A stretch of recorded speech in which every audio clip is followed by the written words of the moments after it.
A previously undocumented, financially motivated threat group has been connected to a string of data theft and extortion attacks on over 40 entities between September and November 2021. The hacker collective, which goes by the self-proclaimed name Karakurt and was first identified in June 2021, is capable of modifying its tactics and techniques to adapt to the targeted environment, Accenture's Cyber Investigations, Forensics, and Response, CIFR, team said in a report published on December 10.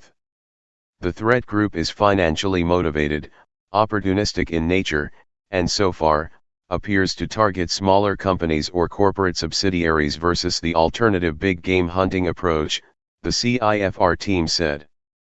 Based on intrusion analysis to date, the threat group focuses solely on data exfiltration and subsequent extortion, rather than the more destructive ransomware deployment. 95% of the known victims are based in North America, while the remaining 5% are in Europe. Professional services, healthcare, industrial, retail, technology, and entertainment verticals have been the most targeted.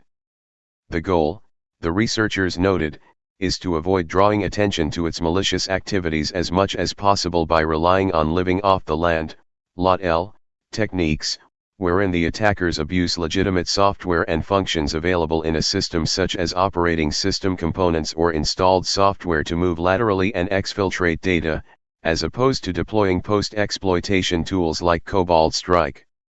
With ransomware attacks gaining worldwide attention in the wake of incidents aimed at Colonial Pipeline, JBS, and Cassia, as well as the subsequent law enforcement actions that have caused actors like DarkSide, Black Matter, and REvil to shutter their operations, Karakurt appears to be trying a different tack.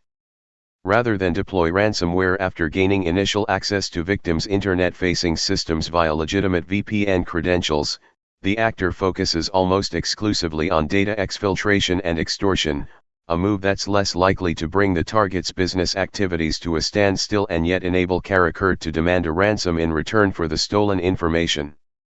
Besides encryption data at rest wherever applicable, organizations are recommended to turn on multiple-factor authentication, MFA, to authenticate accounts, disable RDP on external-facing devices, and update the infrastructure to the latest versions to prevent adversaries from exploiting unpatched systems with publicly known vulnerabilities.